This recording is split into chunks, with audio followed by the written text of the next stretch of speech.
ਸਤਿ ਸ਼੍ਰੀ ਅਕਾਲ। World news ਦੇਖ ਰਹੇ ਸਾਰੇ ਦਰਸ਼ਕਾਂ ਦਾ ਸਵਾਗਤ ਹੈ। ਮੈਂ ਹਾਂ ਗੁਰਿੰਦਰ ਸਿੰਘ। ਖਬਰਾਂ ਦੀ ਸ਼ੁਰੂਆਤ ਕਰਦੇ ਹਾਂ ਸੁਰਖੀਆਂ ਦੇ ਨਾਲ।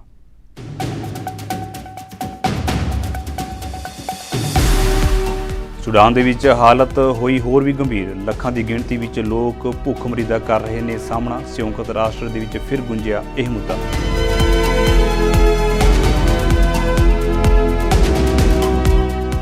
ਪਾਕਿਸਤਾਨ ਦੇ ਸਾਬਕਾ ਪ੍ਰਧਾਨ ਮੰਤਰੀ ਇਮਰਾਨ ਖਾਨ ਨੂੰ ਜੇਲ੍ਹ ਦੇ ਵਿੱਚ ਹੈ ਖਤਰਾ। ਇਮਰਾਨ ਖਾਨ ਦੀ ਭੈਣ ਬੀਬੀ ਅਲੀਮਾ ਖਾਨ ਨੇ ਪ੍ਰਗਟਾਇਆ ਖਦਸ਼ਾ।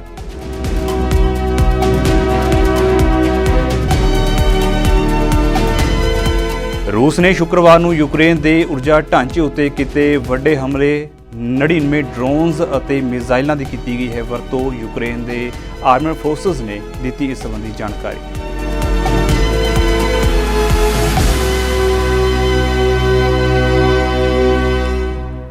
ਤੇ ਹੁਣ ਖਬਰਾਂ ਵਿਸਥਾਰ ਦੇ ਨਾਲ। ਰੂਸ ਨੇ ਸ਼ੁੱਕਰਵਾਰ ਨੂੰ ਯੂਕਰੇਨ ਦੇ ਊਰਜਾ ਢਾਂਚੇ ਉੱਤੇ ਵੱਡੇ ਹਮਲੇ ਕੀਤੇ ਨੇ ਅਤੇ ਇਹਨਾਂ ਦੇ ਵਿੱਚ 99 ਡਰੋਨਸ ਅਤੇ ਮਿਜ਼ਾਈਲਾਂ ਦੀ ਵਰਤੋਂ ਕੀਤੀ ਗਈ। ਯੂਕਰੇਨ ਦੀ ਆਰਮਡ ਫੋਰਸਿਸ ਦੇ ਵੱਲੋਂ ਉਕਤ ਜਾਣਕਾਰੀ ਦਿੱਤੀ ਗਈ ਹੈ। ਯੂਕਰੇਨ ਦੇ ਗ੍ਰਹਿ ਮੰਤਰੀ ਇਹੋਰ ਕਲੀਮੈਂਕੋ ਨੇ ਟੈਲੀਗ੍ਰਾਮ ਉੱਤੇ ਇੱਕ ਸੰਦੇਸ਼ ਦੇ ਵਿੱਚ ਕਿਹਾ ਹੈ ਕਿ ਦੇਸ਼ ਭਰ ਦੇ ਵਿੱਚ ਹਵਾਈ ਹਮਲੇ ਦੀ ਚੇਤਾਵਨੀ ਜਾਰੀ ਕੀਤੀ ਗਈ ਹੈ ਕਿਉਂਕਿ ਹਮਲਿਆਂ ਵਿੱਚ 10 ਵੱਖ-ਵੱਖ ਖੇਤਰਾਂ ਨੂੰ ਨਿਸ਼ਾਨਾ ਬਣਾਇਆ ਗਿਆ ਹੈ। ਯੂਕਰੇਨੀ ਹਵਾਈ ਫੌਜ ਦੇ ਅਨੁਸਾਰ ਦੇਸ਼ ਭਰ ਦੇ ਵਿੱਚ 60 ਡਰੋਨਸ ਅਤੇ ਵੱਖ-ਵੱਖ ਕਿਸਮਾਂ ਦੀਆਂ 39 ਮਿਜ਼ਾਈਲਾਂ ਦੇ ਨਾਲ ਹਮਲੇ ਹੋਏ ਨੇ, ਜਿਨ੍ਹਾਂ ਵਿੱਚੋਂ 58 ਡਰੋਨਸ ਅਤੇ 26 ਮਿਜ਼ਾਈਲਾਂ ਨੂੰ ਡੇਗ ਦਿੱਤਾ ਗਿਆ। ਯੂਕਰੇਨ ਦੇ ਸਟੇਟ ਗ੍ਰਿਡ ਆਪਰੇਟਰ ਯੂਕਰੇਨਜ਼ੋ ਨੇ ਕਿਹਾ ਹੈ ਕਿ ਹਮਲੇ ਵਿੱਚ ਜਾਣਬੁੱਝ ਕੇ ਕੇਂਦਰੀ ਅਤੇ ਪੱਛਮੀ ਖੇਤਰਾਂ ਵਿੱਚ ਥਰਮਲ ਅਤੇ ਹਾਈਡਰੋ ਇਲੈਕਟ੍ਰਿਕ ਪਾਵਰ ਪਲਾਂਟ ਸਮੇਤ ਊਰਜਾ ਬੁਨਿਆਦੀ ਢਾਂਚੇ ਨੂੰ ਨਿਸ਼ਾਨਾ ਬਣਾਇਆ ਗਿਆ। ਦੇਸ਼ ਦੀ ਸਭ ਤੋਂ ਵੱਡੀ private power supplier company DTEK ਨੇ ਸ਼ੁੱਕਰਵਾਰ ਨੂੰ ਕਿਹਾ ਹੈ ਕਿ ਹਮਲੇ ਵਿੱਚ ਉਸਦੇ 3 ਥਰਮਲ ਪਾਵਰ ਪਲਾਂਟ ਨੁਕਸਾਨੇ ਗਏ ਨੇ। ਇਸ ਦੇ ਨਾਲ ਹੀ ਕੁਝ ਖੇਤਰਾਂ ਦੇ ਵਿੱਚ ਹੋਏ ਹਮਲਿਆਂ ਵਿੱਚ 5 ਲੋਕ ਜ਼ਖਮੀ ਹੋਏ ਨੇ। ਸਥਾਨਕ ਗਵਰਨਰ ਸੇਰਹੀ ਲਾਇਸਕ ਨੇ ਇਹ ਜਾਣਕਾਰੀ ਦਿੱਤੀ ਹੈ। ਜ਼ਖਮੀਆਂ ਦੇ ਵਿੱਚ ਇੱਕ 5 ਸਾਲਾ ਬੱਚੀ ਵੀ ਸ਼ਾਮਲ ਹੈ।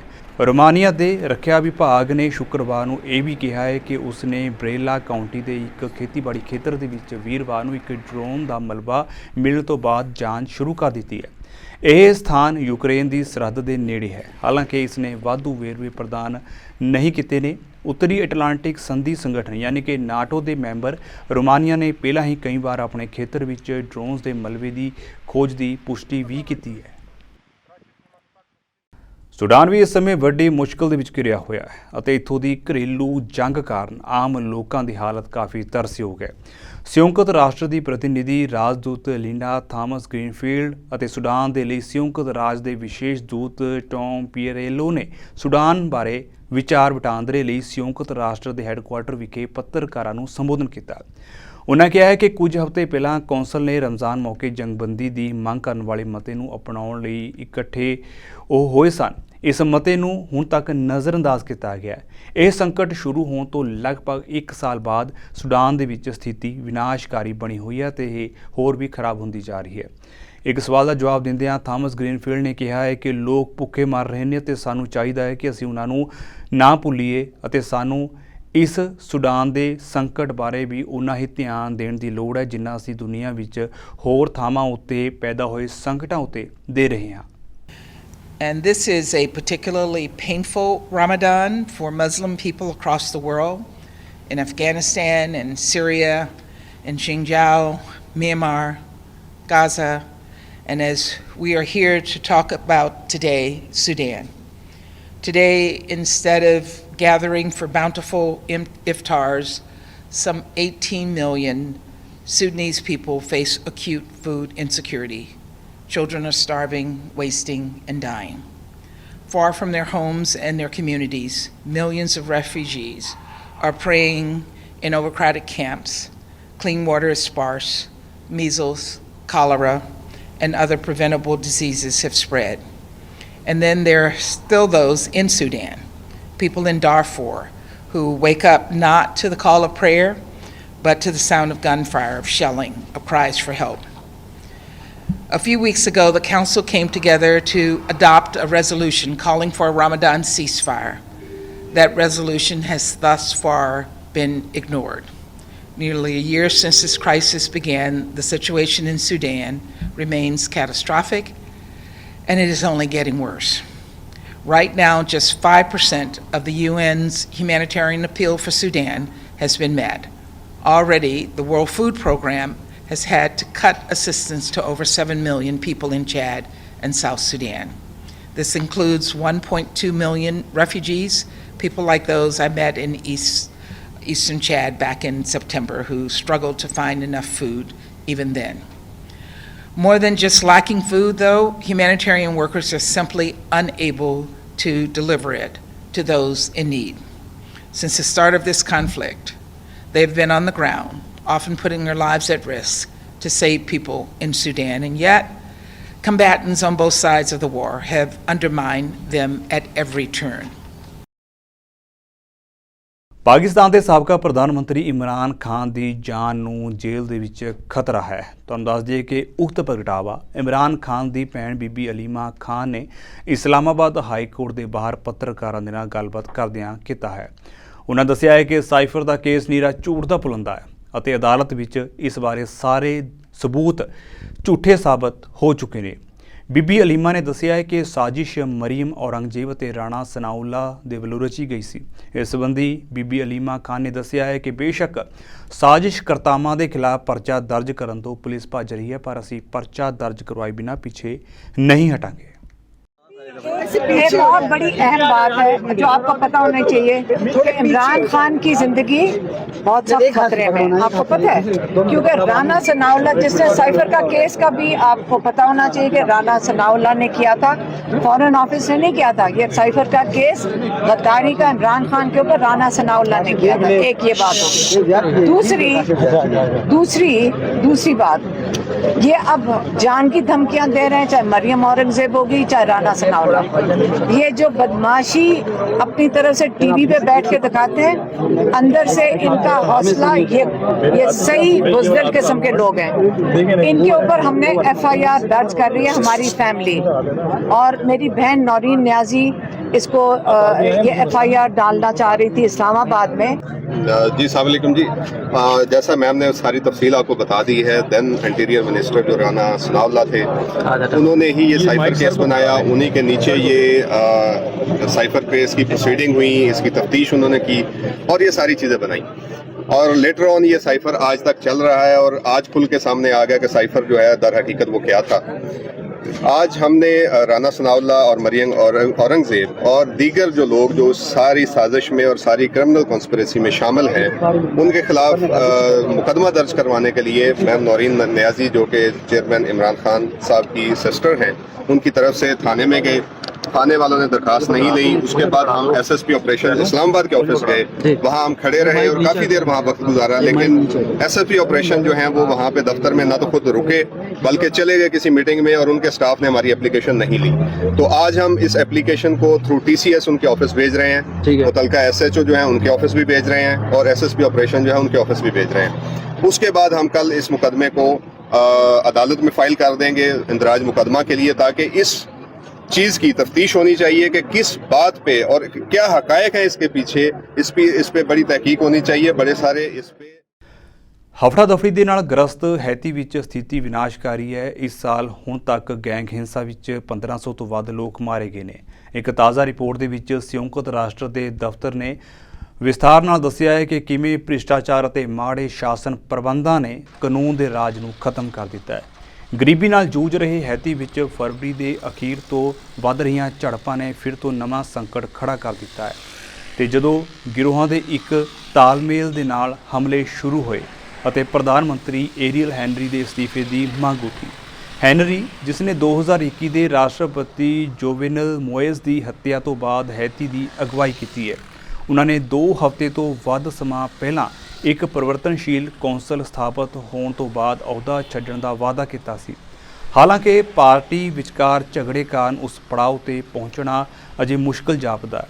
ਸੰਯੁਕਤ ਰਾਸ਼ਟਰ ਦੇ ਦਫ਼ਤਰ ਨੇ ਰਿਪੋਰਟ ਦੇ ਵਿੱਚ ਦੱਸਿਆ ਹੈ ਕਿ ਪਿਛਲੇ ਸਾਲ ਗੈਂਗ ਹਿੰਸਾ ਵਿੱਚ 4451 ਲੋਕ ਮਾਰੇ ਗਏ ਅਤੇ ਹੋਰ 1668 ਜ਼ਖਮੀ ਹੋਏ ਅਤੇ ਸਿਰਫ 2024 ਦੇ ਪਹਿਲੇ 3 ਮਹੀਨਿਆਂ ਦੇ ਵਿੱਚ ਯਾਨੀ ਕਿ 22 ਮਾਰਚ ਤੱਕ 1554 ਲੋਕ ਮਾਰੇ ਗਏ ਅਤੇ 826 ਜ਼ਖਮੀ ਹੋਏ।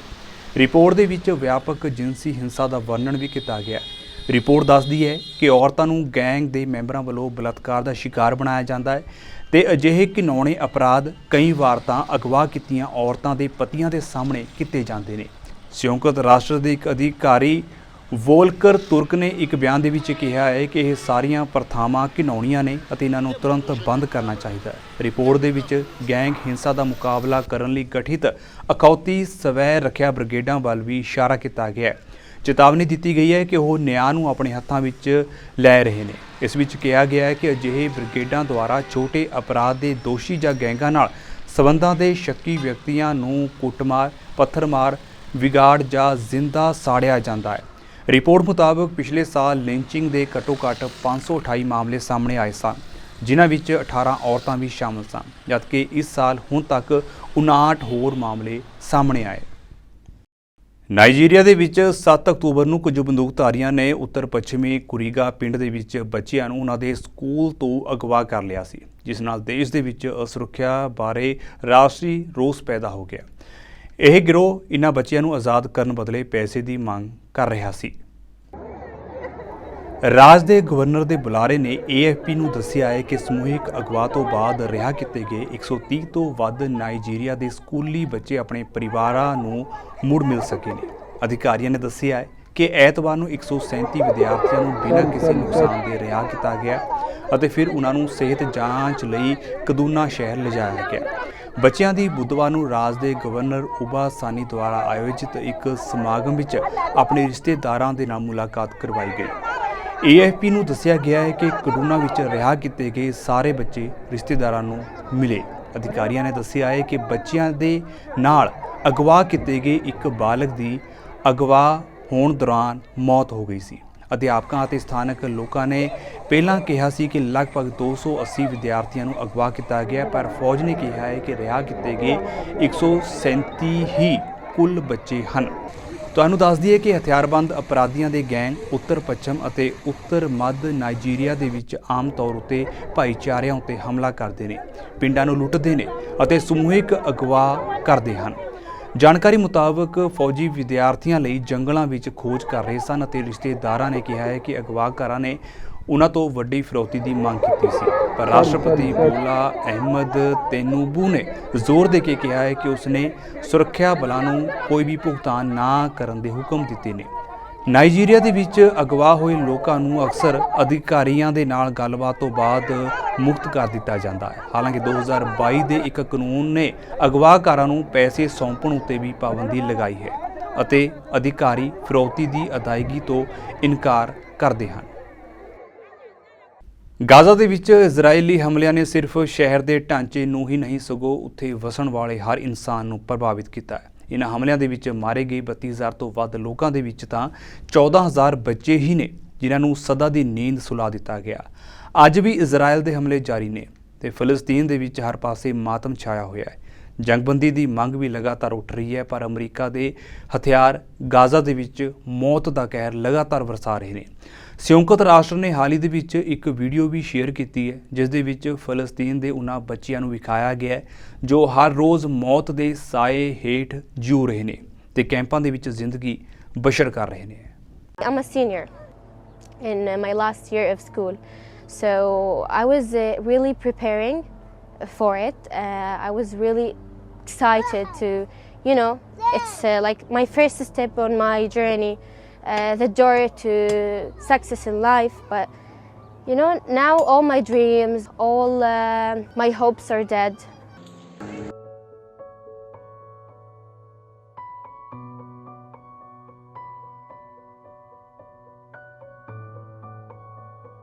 المدرسة اتدمرت واضطرينا ننزح على الديل. كنت أتعلم في المدرسة لغة جديدة، كنا ندرس فيها، نلعب فيها، نستمتع فيها.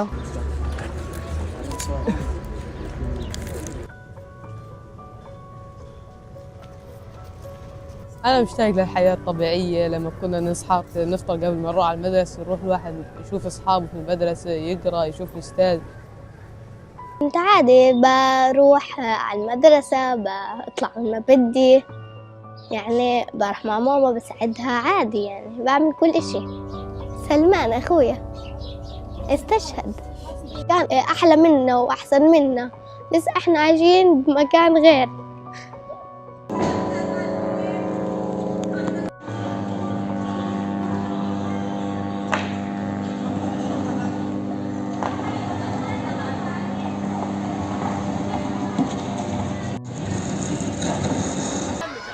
حلمي إني أطلع صحفية، كان يعني مستقبلي هو المستقبل هذا، كنت بفكر فيه من وأنا صغيرة.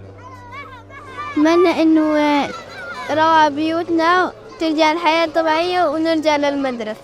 ਕੈਨੇਡਾ ਦੇ ਵਿੱਚ ਸਰਕਾਰ ਦੇ ਵੱਲੋਂ ਰੇਨ ਟੈਕਸ ਦੇ ਐਲਾਨ ਤੋਂ ਬਾਅਦ ਇੱਥੋਂ ਦੇ ਲੋਕਾਂ ਵਿੱਚ ਭਾਰੀ ਰੋਸ ਪਾਇਆ ਜਾ ਰਿਹਾ ਹੈ। ਪਤਾ ਲੱਗਿਆ ਹੈ ਕਿ ਜਿੰਨਾ ਵੀ ਜ਼ਿਆਦਾ ਮੀਂਹ ਦਾ ਪਾਣੀ ਡਰੇਨ ਦੇ ਵਿੱਚ ਜਾਵੇਗਾ ਉਨਾ ਹੀ ਜ਼ਿਆਦਾ ਟੈਕਸ ਲੋਕਾਂ ਨੂੰ ਦੇਣਾ ਪਵੇਗਾ, ਜਿਸ ਦੇ ਨਾਲ ਲੋਕਾਂ ਉਤੇ ਭਾਰੀ ਵਿੱਤੀ ਬੋਝ ਪਵੇਗਾ। ਅਜੇ ਇਹ ਸਪਸ਼ਟ ਨਹੀਂ ਕੀਤਾ ਗਿਆ ਕਿ ਟੈਕਸ ਕਦੋਂ ਸ਼ੁਰੂ ਹੋਵੇਗਾ, ਪਰ ਇਸ ਬਾਰੇ ਲੰਮੇ ਸਮੇਂ ਤੋਂ ਵਿਚਾਰ ਕੀਤਾ ਜਾ ਰਿਹਾ ਸੀ। ਟੋਰਾਂਟੋ ਅਤੇ ਓਟਵਾ ਸਮੇਤ ਜ਼ਿਆਦਾਤਰ ਕੈਨੇਡੀਅਨ ਸ਼ਹਿਰਾਂ ਦੇ ਵਿੱਚ ਸਟੋਰਮ ਵਾਟਰ ਪ੍ਰਬੰਧਨ ਇੱਕ ਵੱਡੀ ਸਮੱਸਿਆ ਹੈ। ਮੀਂਹ ਦਾ ਪਾਣੀ ਨਾਲਿਆਂ ਦੇ ਵਿੱਚ ਵਹਿੰਦਾ ਹੈ, ਪਰ ਇਸ ਦਾ ਨਿਪਟਾਰਾ ਸਹੀ ਢੰਗ ਨਾਲ ਨਹੀਂ ਕੀਤਾ ਜਾਂਦਾ, ਜਿਸ ਕਾਰਨ ਸੜਕਾਂ ਦੇ ਵਿੱਚ ਪਾਣੀ ਭਰ ਜਾਂਦਾ ਹੈ। ਬਰਸਾਤਾਂ ਦੇ ਵਿੱਚ ਸੜਕਾਂ ਜਾਮ ਹੋ ਜਾਂਦੀਆਂ ਨੇ ਕਿਉਂਕਿ ਥਾਂ-ਥਾਂ ਪਾਣੀ ਭਰਿਆ ਰਹਿੰਦਾ ਹੈ। ਰਾਜਧਾਨੀ ਓਟਵਾ ਦੇ ਵਿੱਚ ਅਜਿਹੀਆਂ ਸਮੱਸਿਆਵਾਂ ਪੈਦਾ ਹੋਣ ਉੱਤੇ ਕਈ ਲੋਕਾਂ ਨੂੰ ਮੁਸ਼ਕਲਾਂ ਦਾ ਵੀ ਸਾਹਮਣਾ ਕਰਨਾ ਪਿਆ। ਇਹ ਸਥਿਤੀ ਵਾਰ-ਵਾਰ ਵਾਪਰਨ ਦੇ ਕਾਰਨ ਹੁਣ ਸਰਕਾਰ ਨੇ ਰੇਨ ਟੈਕਸ ਲਾਉਣ ਦਾ ਫੈਸਲਾ ਕੀਤਾ ਹੈ। ਇਸ ਮੁਤਾਬਕ ਜਿਨ੍ਹਾਂ ਦੇ ਘਰ ਸਭ ਤੋਂ ਜ਼ਿਆਦਾ ਪਾਣੀ ਦਾ ਵਹਾਅ ਹੋਵੇਗਾ ਉਹਨਾਂ ਨੂੰ ਜ਼ਿਆਦਾ ਟੈਕਸ ਦੇਣਾ ਪਵੇਗਾ। ਇਸ ਅਜੀਬੋ-ਗਰੀਬ ਟੈਕਸ ਦੀ ਚਰਚਾ ਕੈਨੇਡਾ ਵਿੱਚ ਹੀ ਨਹੀਂ ਸਗੋਂ ਪੂਰੀ ਦੁਨੀਆ ਦੇ ਵਿੱਚ ਹੋਈ ਹੈ। ਕੈਨੇਡਾ ਵਿੱਚ ਲੋਕ ਇਸ ਦਾ ਵਿਰੋਧ ਕਰ ਰਹੇ ਨੇ। ਕੈਨੇਡਾ ਉਹਨਾਂ ਦੇਸ਼ਾਂ ਵਿੱਚੋਂ ਇੱਕ ਹੈ ਜਿੱਥੇ ਟੈਕਸ ਜ਼ਿਆਦਾ ਹੈ। ਨਿੱਜੀ ਟੈਕਸ ਤੋਂ ਲੈ ਕੇ ਪ੍ਰਾਪਰਟੀ ਟੈਕਸ, ਵਾਟਰ ਟੈਕਸ ਆਦਿ ਤੱਕ ਬਹੁਤ ਸਾਰੇ ਉੱਚ ਟੈਕਸ ਕੈਨੇਡਾ ਦੇ ਨਾਗਰਿਕਾਂ ਦੁਆਰਾ ਦਿੱਤੇ ਜਾਂਦੇ ਨੇ। ਹੁਣ ਇਸ ਦੇ ਵਿੱਚ ਮੀਂਹ ਦਾ ਟੈਕਸ ਜੋੜ ਦਿੱਤੇ ਜਾਣ ਨੂੰ ਲੈ ਕੇ ਸ਼ਹਿਰੀਆਂ ਵਿੱਚ ਕਾਫੀ ਰੋਸ ਹੈ। ਇਹ ਟੈਕਸ ਕਿਵੇਂ ਲਗਾਇਆ ਜਾਵੇਗਾ ਇਸ ਬਾਰੇ ਅਜੇ ਸਪਸ਼ਟ ਨਹੀਂ ਕੀਤਾ ਗਿਆ, ਪਰ ਚਰਚਾ ਵੱਡੇ ਪੱਧਰ ਉੱਤੇ ਹੋ ਰਹੀ ਹੈ। ਅਮਰੀਕੀ ਰਾਸ਼ਟਰਪਤੀ ਜੋ ਬਾਈਡਨ, ਸਾਬਕਾ ਰਾਸ਼ਟਰਪਤੀ ਬਰਾਕ ਓਬਾਮਾ ਅਤੇ ਬਿਲ ਕਲਿੰਟਨ ਦੇ ਨਾਲ ਇੱਕ ਉੱਚ ਪ੍ਰੋਫਾਈਲ ਫੰਡ ਰੇਜ਼ਿੰਗ ਸਮਾਗਮ ਦੇ ਵਿੱਚ ਸ਼ਾਮਲ ਹੋਏ। ਇਹ ਸਮਾਗਮ ਮੈਨਹਟਨ ਦੇ ਰੇਡੀਓ ਸਿਟੀ ਮਿਊਜ਼ਿਕ ਹਾਲ ਦੇ ਵਿੱਚ ਕੀਤਾ ਗਿਆ। ਇਸ ਸਮਾਗਮ ਨੇ ਰਾਸ਼ਟਰਪਤੀ ਜੋ ਬਾਈਡਨ ਨੂੰ ਦੁਬਾਰਾ ਚੁਣਨ ਦੀ ਮੁਹਿੰਮ ਦੇ ਲਈ $25 ਮਿਲੀਅਨ ਇਕੱਠੇ ਕੀਤੇ ਨੇ। ਇਹ ਰਕਮ ਬਾਈਡਨ ਦੇ ਵਿਰੋਧੀ ਡੋਨਾਲਡ ਟਰੰਪ ਦੇ ਵੱਲੋਂ ਇਕੱਠੀ ਕੀਤੀ ਗਈ ਰਕਮ ਤੋਂ ਵੱਧ ਹੈ। ਸਮਾਗਮ ਦੇ ਵਿੱਚ ਸਾਬਕਾ ਅਤੇ ਮੌਜੂਦਾ ਪ੍ਰਧਾਨਾਂ ਦੀ ਤਿੱਕੜੀ ਨੇ ਕਈ ਸਵਾਲਾਂ ਦੇ ਜਵਾਬ ਦਿੱਤੇ। ਇਸ ਦੌਰਾਨ ਕਈ ਅਹਿਮ ਮੁੱਦਿਆਂ ਉੱਤੇ ਚਰਚਾ ਵੀ ਹੋਈ। ਬਾਈਡਨ ਦੇ ਸਮਾਗਮ ਦੌਰਾਨ ਫਲਸਤੀਨੀ ਸਮਰਥਕਾਂ ਨੇ ਵੀ ਆਪਣਾ ਪ੍ਰਦਰਸ਼ਨ ਕੀਤਾ। ਕੁਝ ਪ੍ਰਦਰਸ਼ਨਕਾਰੀਆਂ ਨੇ ਹਾਲ ਦੇ ਅੰਦਰ ਵੀ ਹੰਗਾਮਾ ਕੀਤਾ। ਤੁਹਾਨੂੰ ਦੱਸ ਦਈਏ ਕਿ ਮੌਜੂਦਾ ਸਮੇਂ ਦੇ ਵਿੱਚ ਰਾਸ਼ਟਰਪਤੀ ਬਾਈਡਨ ਦੇ ਕੋਲ ਸਾਬਕਾ ਰਾਸ਼ਟਰਪਤੀ ਡੋਨਾਲਡ ਟਰੰਪ ਤੋਂ ਵੱਧ ਫੰਡ ਹਨ। ਟਰੰਪ ਨੂੰ 2016 ਦੇ ਵਿੱਚ ਪਹਿਲੀ ਰਾਸ਼ਟਰਪਤੀ ਚੋਣ ਮੁਹਿੰਮ ਦੌਰਾਨ ਕਥਿਤ ਤੌਰ ਉੱਤੇ ਪੈਸੇ ਦਾ ਭੁਗਤਾਨ ਕਰਨ ਦੇ ਮਾਮਲੇ ਵਿੱਚ 15 ਅਪ੍ਰੈਲ ਨੂੰ ਸੁਣਵਾਈ ਹੋਣ ਦੀ ਵੀ ਸੰਭਾਵਨਾ ਹੈ। ਅਮਰੀਕਾ ਦੀ ਫੈਡਰਲ ਸਰਕਾਰ ਨੇ ਅਮਰੀਕਾ ਦੇ ਵਿੱਚ ਬਾਲਟਿਮੋਰ ਪੁਲ ਦੇ ਨਿਰਮਾਣ ਦੇ ਲਈ $60 ਮਿਲੀਅਨ ਦੇ ਐਮਰਜੈਂਸੀ ਫੰਡ ਅਲਾਟ ਕਰ ਦਿੱਤੇ ਨੇ। ਮੈਰੀਲੈਂਡ ਦੇ ਗਵਰਨਰ ਦੀ ਬੇਨਤੀ ਦੇ ਨਾਲ ਹੀ ਰਾਸ਼ਟਰੀ ਆਵਾਜਾਈ ਅਤੇ ਰਾਜਮਾਰਗ ਡਿਪਾਰਟਮੈਂਟ ਨੇ ਰਾਜ ਨੂੰ ਇਹ ਫੰਡ ਦਿੱਤੇ ਨੇ। ਇਹਨਾਂ ਪੈਸਿਆਂ ਦੇ ਨਾਲ ਪੁਲ ਦਾ ਮਲਬਾ ਦਰਿਆ ਤੋਂ ਹਟਾ ਕੇ ਢਹਿ ਢੇਰੀ ਹੋਏ ਹਿੱਸੇ ਨੂੰ ਦੁਬਾਰਾ ਬਣਾਇਆ ਜਾਵੇਗਾ। ਰਾਸ਼ਟਰਪਤੀ ਜੋ ਬਾਈਡਨ ਪਹਿਲਾਂ ਹੀ ਮੀਡੀਆ ਨੂੰ ਦੱਸ ਚੁੱਕੇ ਨੇ ਕਿ ਉਹਨਾਂ ਨੇ ਅਧਿਕਾਰੀਆਂ ਨੂੰ ਹੁਕਮ ਦਿੱਤੇ ਨੇ ਕਿ ਜੇ ਲੋੜ ਪਈ ਤਾਂ ਬਾਲਟਿਮੋਰ ਪੁਲ ਨੂੰ ਜਲਦ ਤੋਂ ਜਲਦ ਦੁਬਾਰਾ ਬਣਾਉਣ ਵਿੱਚ ਸਰਕਾਰ ਵਚਨਬੱਧ ਹੈ। ਇਸ ਹਾਦਸੇ ਵਿੱਚ ਪੁਲ ਉੱਤੇ ਕੰਮ ਕਰ ਰਹੇ 6 ਮਜ਼ਦੂਰ ਦਰਿਆ ਦੇ ਵਿੱਚ ਡਿੱਗ ਗਏ ਅਤੇ ਉਹਨਾਂ ਵਿੱਚੋਂ 2 ਦੀਆਂ ਲਾਸ਼ਾਂ ਵੀ ਮਿਲੀਆਂ ਹਨ। 4 ਹੋਰ ਅਜੇ ਵੀ ਲਾਪਤਾ ਦੱਸੇ ਜਾ ਰਹੇ ਨੇ। ਉਹਨਾਂ ਦੀ ਅਜੇ ਤੱਕ ਭਾਲ ਜਾਰੀ ਹੈ। ਇਸ ਮੌਕੇ ਮੈਰੀਲੈਂਡ ਦੇ ਗਵਰਨਰ ਨੇ ਫੈਡਰਲ ਸਰਕਾਰ ਦਾ ਇਸ ਫੰਡ ਦੇ ਲਈ ਧੰਨਵਾਦ ਵੀ ਕੀਤਾ। We pray for all of the victims of the Key Bridge collapse and also all of their loved ones. And our hearts are with their families. And we are so sorry about this tragedy. Nuestros corazones están con las familias. Lamentamos mucho esta tragedia. Now, before I walk through our progress today, I want to provide a breaking update that we just received in the last few hours. This morning, we submitted an initial $60 million request to the Biden-Harris administration for initial mobilization, operations, and debris recovery efforts. And I can report that as of this afternoon, the Biden-Harris administration has approved that request. We are deeply grateful to President Biden, to Secretary Buttigieg, to our federal delegation and all of our federal partners. I was thankful to receive a call just about an hour ago from Secretary Buttigieg, and I'm grateful for the way that the administration has continued to lean in and support us. And I recently had a chance to thank them all personally for the continued work. And this evening, I'm also thinking about the first responders and the emergency professionals who have been with us every step of the way. This afternoon, our team was at Camden Yards for opening day, where we met with first responders and their families who joined us for the game. And we spoke with 3 members of the Maryland Transportation Authority Police: Sergeant Paul Pastorek, Corporal Jeremy Herbert, and Officer Gary Kurtz. They saved lives this week, and they are true heroes. We had a chance to speak about not just the lives that they saved by being able to halt traffic just as the bridge was collapsing, but also the unimaginable reality that even after the bridge had collapsed, had that traffic not been stopped in the darkness, cars would have continued to come. So the life-saving work that they did cannot be overstated, and our gratefulness. ਜਨ ਦੇ ਇੱਕ ਵਾਰ ਫਿਰ ਤੋਂ ਨਜ਼ਰ ਮਾਰਦੇ ਹਾਂ ਸੁਰਖੀਆਂ ਉੱਤੇ।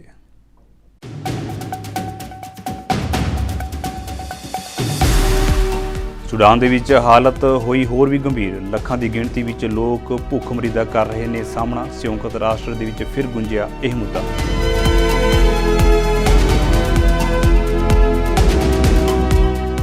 ਪਾਕਿਸਤਾਨ ਦੇ ਸਾਬਕਾ ਪ੍ਰਧਾਨ ਮੰਤਰੀ ਇਮਰਾਨ ਖਾਨ ਨੂੰ ਜੇਲ੍ਹ ਦੇ ਵਿੱਚ ਹੈ ਖਤਰਾ। ਇਮਰਾਨ ਖਾਨ ਦੀ ਭੈਣ ਬੀਬੀ ਅਲੀਮਾ ਖਾਨ ਨੇ ਪ੍ਰਗਟਾਇਆ ਖਦਸ਼ਾ।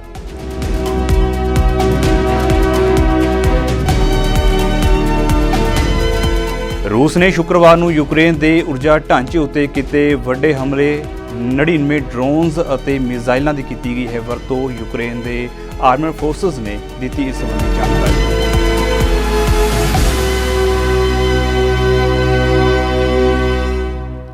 ਸੋ ਫਿਲਹਾਲ ਦੇ ਲਈ ਵਰਲਡ ਨਿਊਜ਼ ਦੇ ਵਿੱਚ ਇੰਨਾ ਹੀ ਤੇ ਹੁਣ ਮੈਨੂੰ ਇਜਾਜ਼ਤ ਦਿਓ। ਸਤਿ ਸ਼੍ਰੀ ਅਕਾਲ।